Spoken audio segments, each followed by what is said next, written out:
Всем привет! Сегодня я вам расскажу, как найти свист блока питания. В принципе, как вы видите, блок питания супер дешевый, и он очень сильно свистит.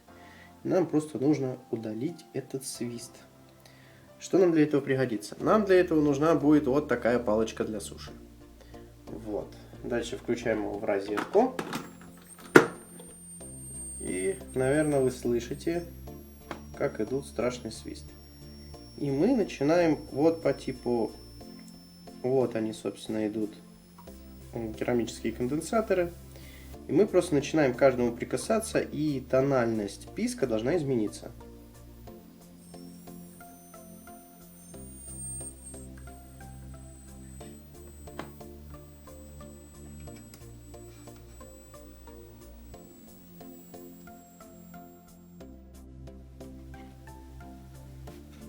Пришлось немножко повозиться, но, по всей видимости, здесь есть 224 кондерчик, и когда на него нажимаешь, тональность все-таки меняется.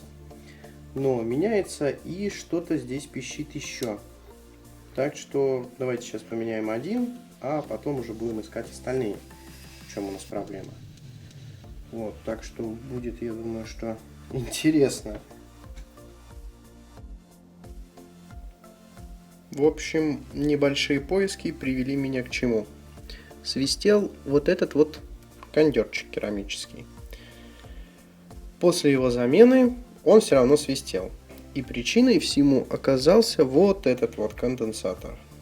Вот он, на 50 вольт, 2,2 нанофарада, что ли. У него было сопротивление 1,4 мегаома. Вот, после его замены все, в принципе, все стало тихо. Тишина. Вот. Так что сейчас я его соберу, и мы его попробуем включим.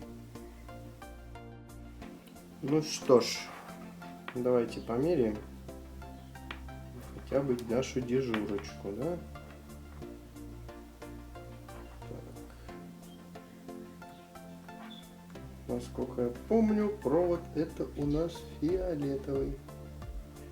Да, дежурочка у нас есть 5 вольт. Так, давайте мы его попробуем включить.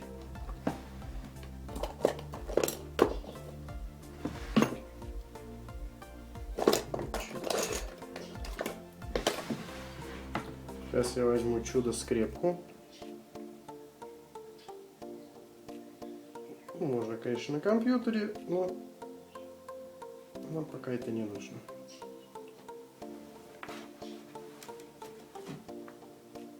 Замкнем.